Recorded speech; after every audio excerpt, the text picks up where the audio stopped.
Boa noite, meus queridos e queridas. Vamos abrir a Bíblia? Nós vamos dar continuidade no tema que nós temos visto já há alguns meses, não é? Em Esdras. Nós vamos seguir a partir do capítulo 7 do livro de Esdras. Esdras 7. Não estarei usando a RA, tá, meus irmãos? Eu vou estar usando a NVI. Então, talvez nós vamos ter uma diferençazinha aí de tradução. E eu peguei a minha NVI velha. Porque essa NVI aqui, ela é muito velha. Essa NVI aqui é antigaça. É a primeira versão da NVI, que foi lançada em 2002, né? 7, e nós vamos ler a partir do 11. É um texto grande, então eu peço que vocês tenham um pouquinho de paciência, mas é apropriado que a gente leia o texto inteiro, certo? Essa aqui é a continuação daquilo que foi falado pelo seminarista Tiago semana passada, né? Eu estou com a metade do que ele falou semana passada, ele parou. Na metade, eu vou continuar da metade em diante. Então, se alguma coisa você ficar aí sem saber, aí você vai ter que ir lá no YouTube e vai ter que assistir a palavra dele. Porque não temos tempo hábil para eu poder recapitular tudo que ele falou. Então, Esdras 7, a partir do verso 11. Esdras 7, Crônicas, né? Está lá, Crônicas, Reis, Samuel, Reis, Crônicas, depois Esdras, Neemias. Antes de Salmos, pouquinho antes de Salmos, aí você vai encontrar Esdras. Amém? Todos acharam? Então vamos ler. Esdras 7, 11. Esta é uma cópia da carta que o rei Artaxerxes entregou ao sacerdote e escriba Esdras, conhecedor dos mandamentos e decretos do Senhor para Israel. Artaxerxes, rei dos reis, ao sacerdote Esdras, escriba da lei do Deus dos céus, paz e prosperidade. Estou decretando que qualquer israelita em meu reino, inclusive dentre os sacerdotes e levitas, que desejar ir a Jerusalém com você, poderá fazê-lo. Você está sendo enviado pelo rei e por seus 7 conselheiros para fazer uma investigação em Judá e em Jerusalém com respeito à lei do seu Deus, que está nas suas mãos. Além disso, você levará prata e ouro que o rei e os seus conselheiros voluntariamente ofereceram ao Deus de Israel, cuja habitação está em Jerusalém, além de toda a prata e todo o ouro que você receber da província da Babilônia, como também as ofertas voluntárias do povo e dos sacerdotes para o templo do Deus deles em Jerusalém. Verso 17. Com esse dinheiro, compre novilhos, carneiros, cordeiros e o que for necessário para as suas ofertas de cereal e de bebida, e sacrifique-os no altar do templo do seu Deus em Jerusalém. Você e seus irmãos poderão fazer o que acharem melhor com o restante da prata e do ouro, de acordo com a vontade do seu Deus. Entregue ao Deus de Jerusalém todos os utensílios que foram confiados a você para o culto no templo de seu Deus, e todas as demais despesas necessárias com relação ao templo de seu Deus serão pagas pelo tesouro real. Agora eu, o rei Artaxerxes, ordeno a todos os tesoureiros do território situado a oeste do Eufrates que forneçam tudo o que lhe solicitar o sacerdote Esdras, escriba da lei do Deus dos céus. Até 3,5 toneladas de prata, 100 tonéis de trigo, 10 barris de vinho, 10 barris de azeite de oliva e sal à vontade.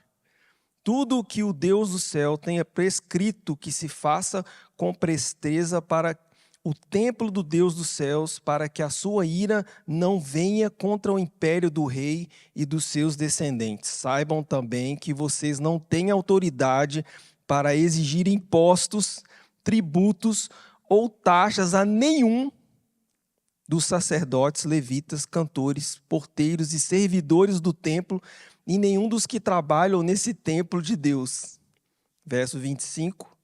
E você, Esdras, com a sabedoria que o seu Deus lhe deu, nomeie magistrados e juízes para ministrarem a justiça a todo o povo no território situado a oeste do Eufrates, e a todos os que conhecem as leis do seu Deus. E aos que não as conhecem, você deverá ensiná-las. Verso 26.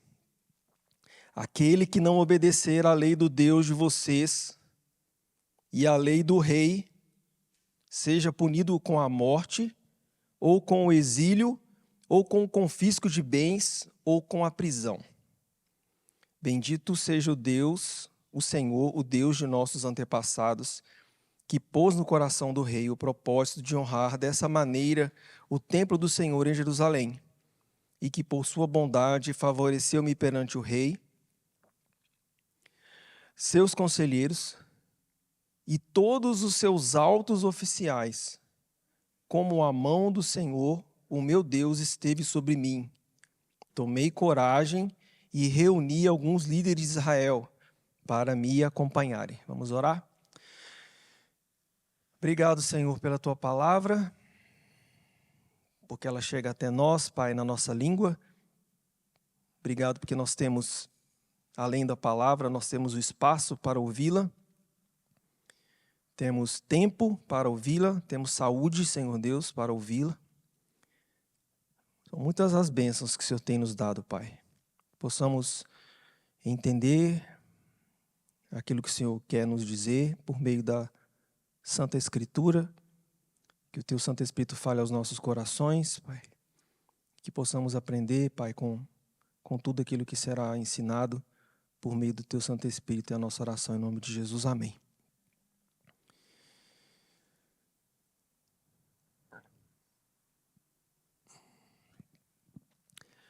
O nome do livro é Esdras.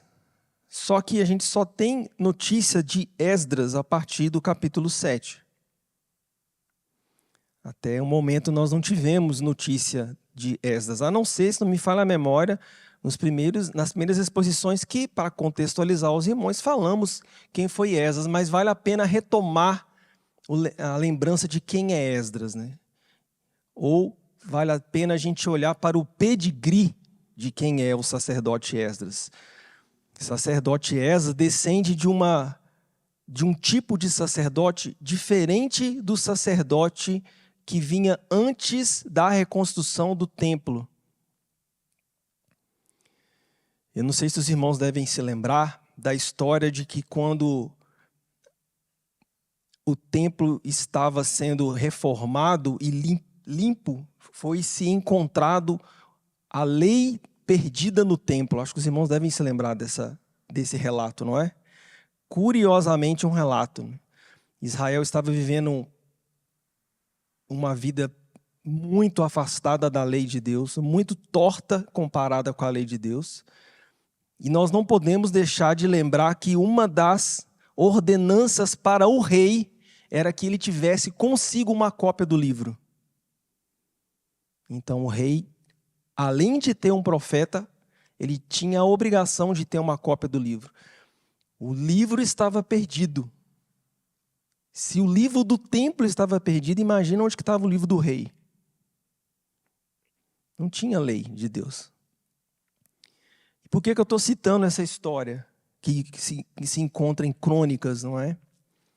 Porque quando o rei encontra um rolo da lei e avisam para o rei que encontraram o rolo, uma das primeiras coisas que o rei vai instituir é um novo tipo de sacerdotes, os chamados escribas. Por isso que eu estou citando isso. Esses sacerdotes escribas passariam a ser responsáveis não só por viver, mas cuidar dos rolos, porque eram rolos enrolados. Os livros não eram como esses livros que a gente tem hoje. Eram literalmente enrolados. Era a tecnologia da época, era a tecnologia mais top da época, era enrolar as páginas, não é? Então, os escribas tinham a responsabilidade de cuidar dos rolos, para que os rolos não se perdessem mais. Esse tipo de sacerdote vai perdurar a partir desse momento, e Esdras é dessa linhagem de sacerdotes. É claro que ele descende de Arão, mas eu tenho que colocar esse plus para vocês entenderem que não é só o sacerdote como o sacerdote Arão, ele é um pouco mais. E é por isso que você vai ver a descrição na carta de como ele estava e como ele se portava. É curioso a gente olhar para a carta, no comecinho aí, na parte final do verso 14, e não tem como não achar engraçado que na carta do rei ele descreve provavelmente todas as vezes que ele trombou com Esdras, ele deve ter visto isso que ele cita aqui, ó. E eu acho muito engraçado. Olha o final do 14 aí. Com respeito à lei do seu Deus, que está nas suas mãos. Então, provavelmente, muito provavelmente, a visão que o rei Artaxerxes tinha de Esdras era um sacerdote escriba que estava sempre com o que nas mãos? Com os rolos. Porque é assim que ele descreve Esdras. E ele descreve na carta real dele. Então, eu quero que vocês percebam o pedigree de Esdras. Esdras era um homem que cuidava dos rolos, cuidava da lei. Ele era zeloso. Ele não somente ensinava, mas ele não só ensinava, e ele não era somente um sacerdote que fazia sacrifícios. E onde que ele fazia isso? Ele estava fazendo isso em Babilônia, é onde ele estava morando. Uma parte do povo ainda estava em Babilônia. Como foi falado pelo seminarista Tiago, passaram-se algumas décadas aqui. Do capítulo 6 de Dário, ou Dario, para o 7, nós temos um novo rei. Por sinal, o terceiro aí nessa história que a gente está vendo. Primeiro temos Ciro. Deus fala com Ciro, move o coração de... Depois nós vamos ter o rei Dário ou Dario, a mesma coisa, capítulo 6. Passado algumas décadas aí, provavelmente mais do que 50 anos, nós vamos ter agora um novo rei, Artaxerxes.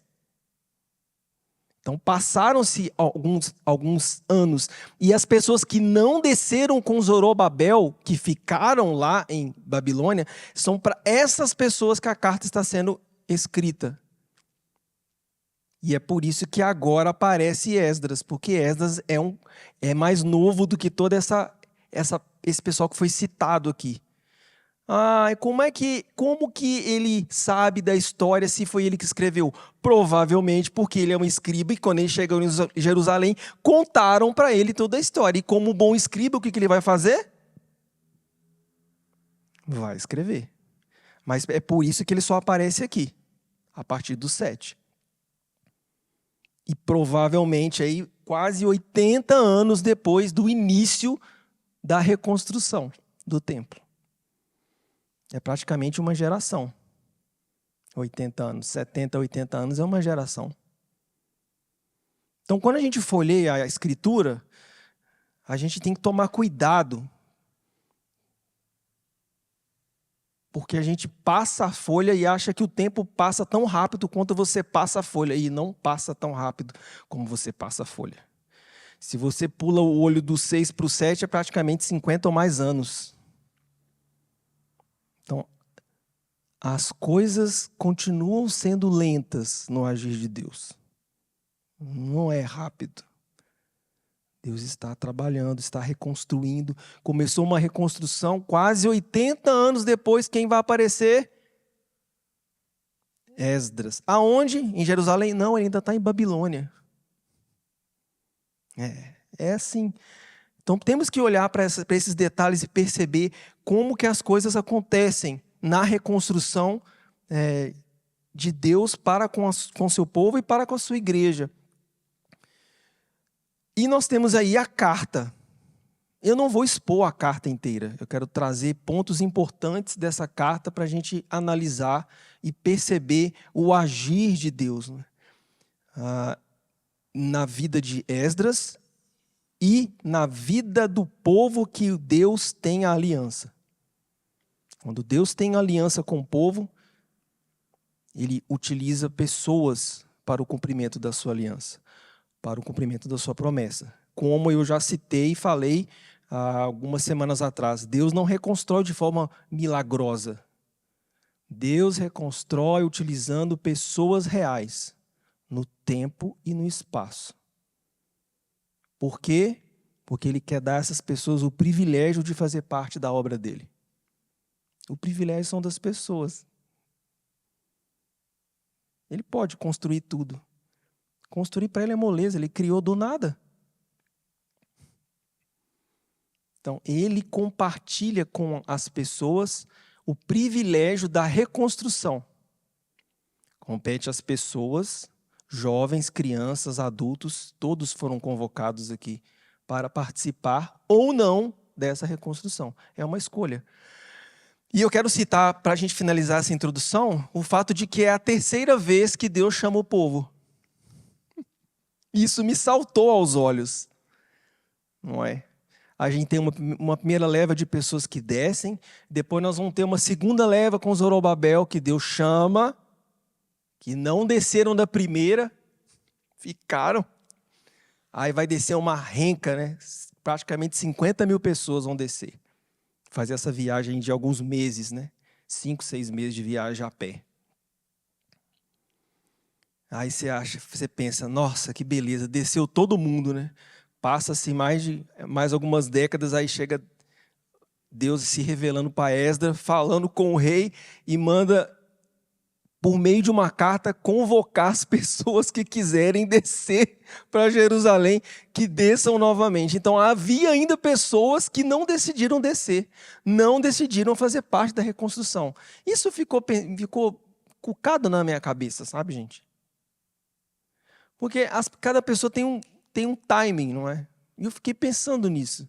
Tem pessoas que já ouvem o chamado para reconstruir, já pula, vamos começar, já passa a mão na ferramenta. Tem pessoa que, não quero mexer nisso agora, estou aqui na minha, estou quietinho, aqui em Babilônia, está quentinho, gostoso, já falo aramaico, não preciso mais ficar falando só hebraico, estou bem. Então, cada pessoa tem um tempo, e isso me chamou a atenção do povo de Deus. E agora, pela terceira vez, Deus está chamando o povo para fazer parte da sua reconstrução. Da reconstrução, no caso do templo, não era mais a reconstrução do templo, mas agora a reconstrução dos muros da cidade e a reconstrução da cidade. O templo já tinha sido reconstruído, a gente viu isso um pouco para trás aí no capítulo 6, não é? Mas ainda tinha coisas para serem feitas. Os muros precisavam ser reconstruídos e daqui a pouco vai entrar Neemias na história. Neemias da reconstrução dos muros. Nós vamos ter a reconstrução da cidade e a reconstrução, aqui no caso de Esdras, também da parte do ensino ou da parte espiritual, do culto a Deus, não é? Era necessário que houvesse um sacerdote do nível de Esdras, com a responsabilidade de Esdras e com a vida coerente com o livro que ele carregava nas mãos para representar e para liderar essa reconstrução. Se você quiser olhar para Esdras como reformador, você pode olhar para ele como reformador, porque é isso que ele vai fazer. Ele vai reformar a vida espiritual. Vai trazer o povo para perto do livro e vai trazer o livro para perto do povo. É isso que Esdras vai fazer. E aí nós temos a carta em si, não é? A carta do rei Artaxerxes a Esdras.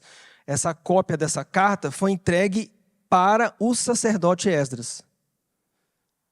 A gente não sabe se foi o próprio rei que escreveu, mas provavelmente foi o rei quem ditou a carta. Não era comum o rei escrever, mas provavelmente ele ditou, o copista escreveu, ele selou e entregou para Esdras. Essa carta era a autorização para Esdras deter uma nova autoridade.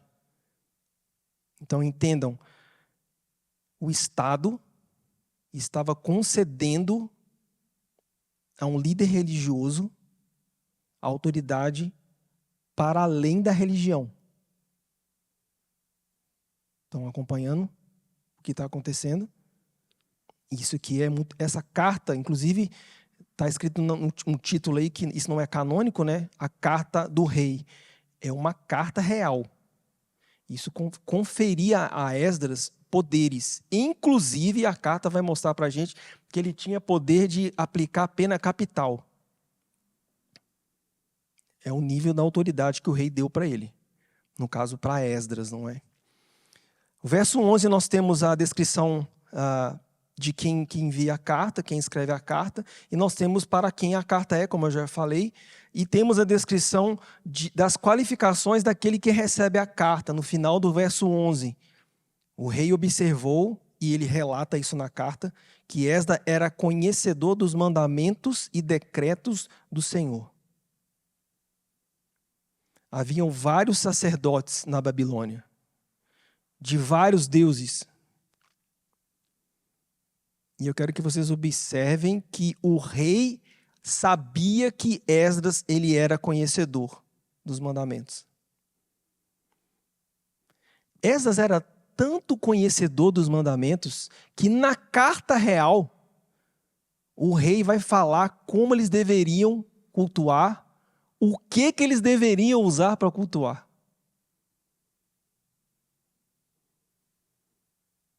Então a gente tem provavelmente aí Esdras tendo ensinado a corte real quais eram as necessidades para o culto ao Deus que ele servia, o Deus de Israel. Então, ele ensinou não somente os seus, mas ele ensinou aqueles que não pertenciam ao seu povo. E esse ensino chegou ao próprio rei.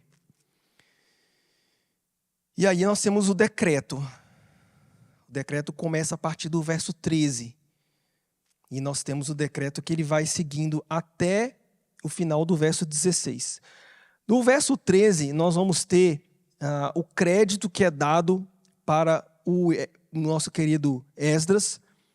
E ele convoca Esdras para convocar sacerdotes e levitas.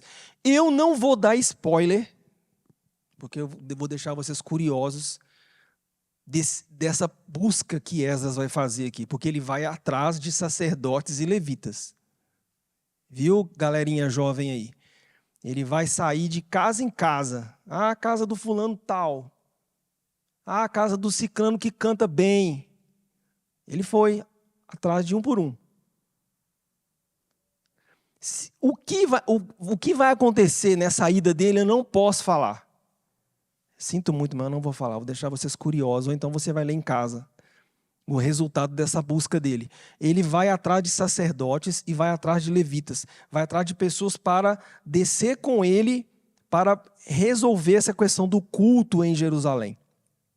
Então, verso 14, você está sendo enviado pelo rei, ele está indo com a delegação, com a autoridade do rei e de toda a corte do rei, né? Ele cita aí os 7 companheiros no verso 14.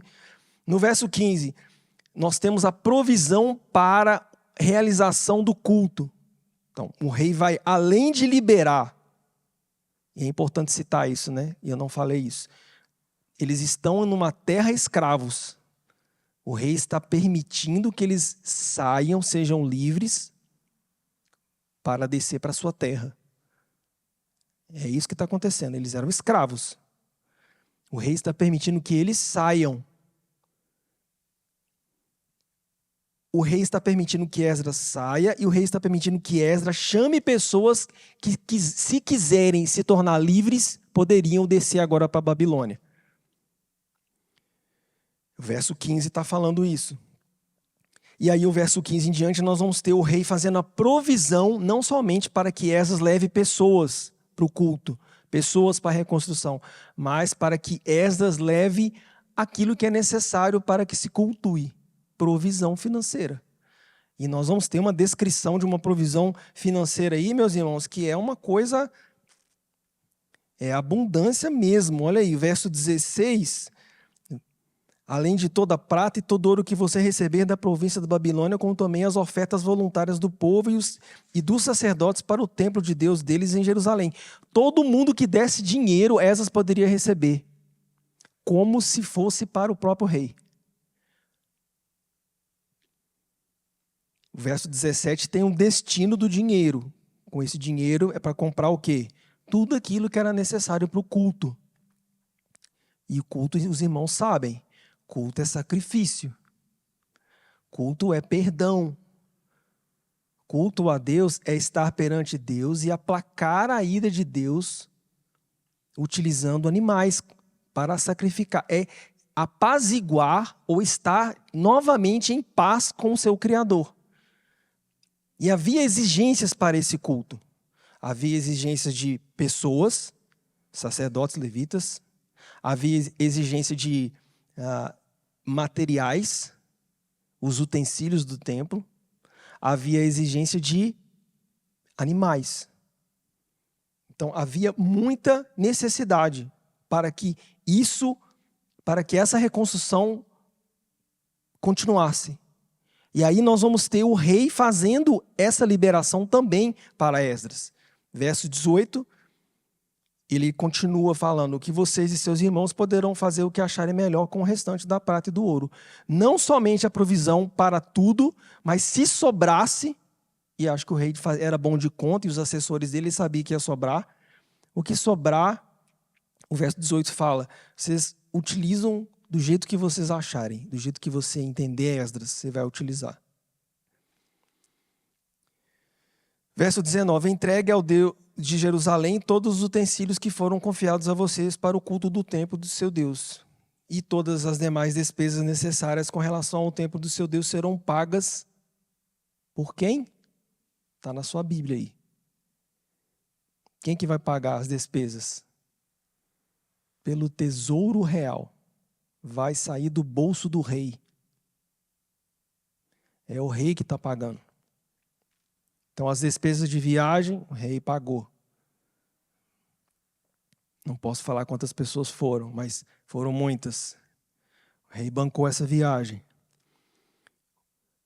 Provavelmente falaram para o rei que havia utensílios de Nabucodonosor que não desceu nas 2 descidas. Que foram 2 descidas, essa é a terceira. O rei fala, pega o resto dos utensílios e desce. Então, observem como que Deus está fazendo a provisão. Havia ainda utensílios que não tinham descido, e o rei fala para que esses utensílios pudessem descer junto com Esdras. E aí, para fechar a tampa da panela, se já não fosse bênção demais, se bem que é tanta bênção que essa panela aqui nem fecha, viu, meus irmãos? No 21 tem a isenção de impostos para todo mundo que trabalha. Que beleza, papai. Manda para nós, Jesus. Para aqueles que trabalham no templo, papai. Não vai pagar nada. Proibiu, tá aí, olha, 21. Agora eu, rei, ordeno que a todos os tesoureiros do território situado a oeste do Eufrates, que forneçam tudo, vocês vão fornecer tudo. Aí tem as descrições aí que são absurdas. 22, 3,5 toneladas de prata. Meus irmãos, vocês têm noção que são 3,5 toneladas de prata?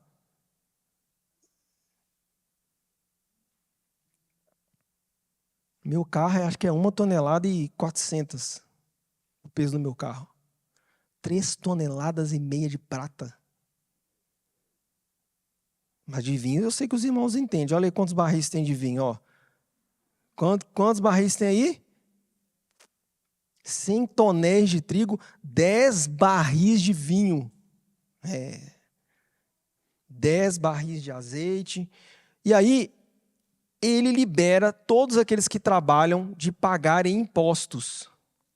Ou seja, eles vão trabalhar, eles receberam a provisão para trabalhar, vão trabalhar com a bênção do rei e ainda não vão pagar impostos. verso 25. E você, Esdras, com a sabedoria que o seu Deus lhe deu, olha isso, nomeie magistrados e juízes para ministrar a justiça a todo o povo do território situado a oeste do Eufrates. Então, além de tudo que foi dado para Esdras, foi-lhe dada autoridade para nomear uma nova liderança. E nós estamos falando de liderança civil. Pessoas que vão julgar causas perante a cidade, organizar a cidade. Meus irmãos, por que eu estou citando isso tudo para vocês? Porque eu quero fazer com que vocês pensem apenas em uma coisa hoje. Não é 3, não são 2 pontos, eu quero que vocês pensem em um ponto só hoje.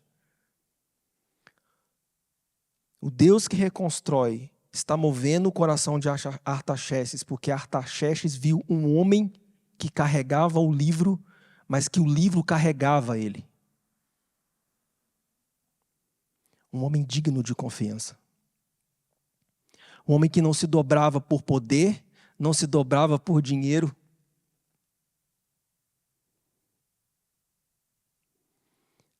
Deus está fazendo essa obra aqui, meus irmãos, porque havia um homem chamado Esdras, que o livro era quem carregava ele.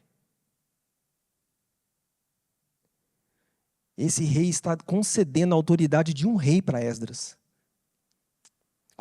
Autoridade para nomear, autoridade para liderar, autoridade para levar as pessoas, autoridade para fazer o que quiser com o dinheiro que chegasse nas mãos dele, autoridade para aplicar a pena de morte. Isso é a autoridade de um rei que está dando para ele, meus irmãos. Sabe por que Artaxerxes estava fazendo isso com Esdras? Porque Artaxerxes não via Esdras apenas.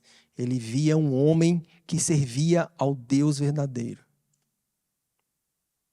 Ele não teve medo de entregar tudo. Ele está entregando tudo para Esdras.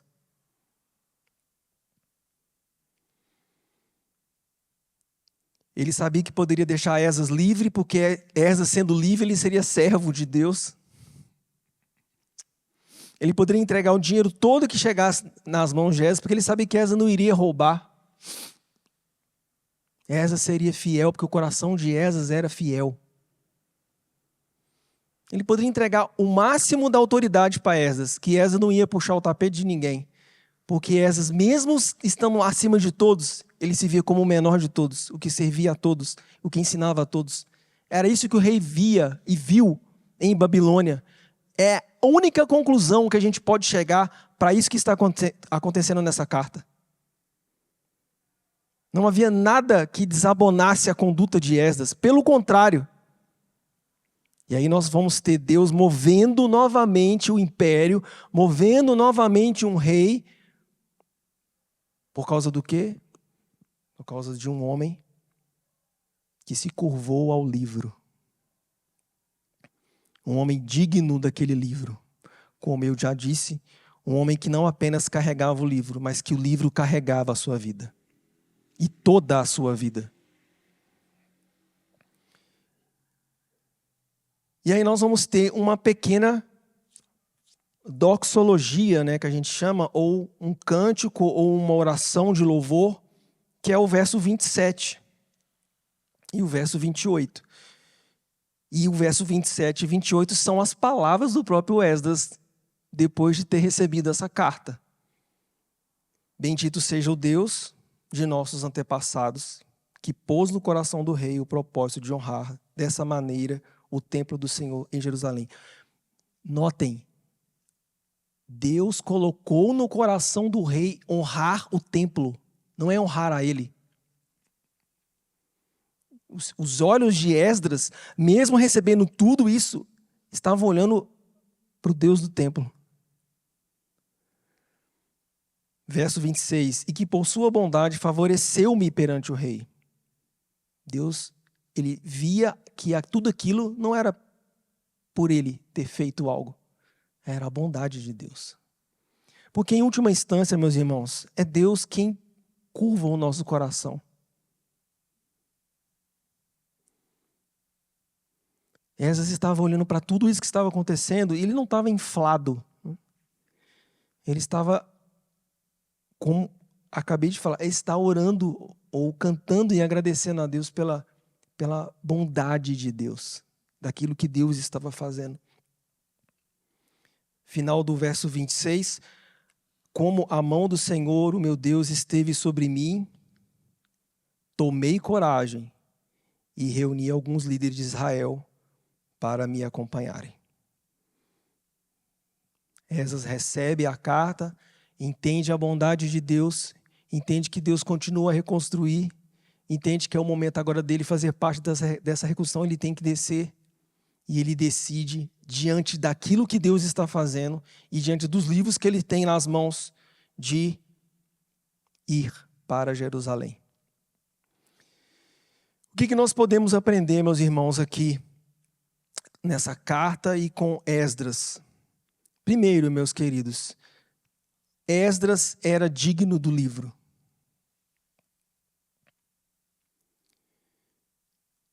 E quando eu falo digno do livro, Esdras, a sua vida era uma vida que havia consonância com o livro. Eu já falei isso aqui uma vez e vou falar novamente. Conhecimento na Escritura não é aquilo que você armazena na sua cabeça, mas é aquilo que você pratica e vive. Eu sei que na teologia a gente fala de ortopraxia, né? Que é a prática da teologia, ou da doutrina saudável, ortodoxia, mas isso é coisa recente. Isso é coisa recente. É coisa de pensamento grego, que divide as coisas. Aqui, nesse texto, quando o rei fala que ele tinha conhecimento de Deus, não está falando que ele sabia na cabeça, está falando que ele vivia. Não se separa viver de saber. É isso. Porque não adianta você saber se você não vive. Aliás, não faz sentido você saber algo e não viver. Não faz sentido você saber andar se você não anda. Uma pessoa anda e por isso você sabe que ela sabe andar. É assim. E é a mesma coisa que funciona na Escritura. Então, entendam. Esdras era um homem que vivia a palavra. A ponto de chegar ao conhecimento do rei. A ponto de acontecer tudo isso que nós vimos aqui. A pergunta que Esdras faz para nós é: será que nós, ao carregarmos o livro, estamos sendo carregados pelo livro? Ou será que tem áreas da nossa vida que a gente não quer ser carregado?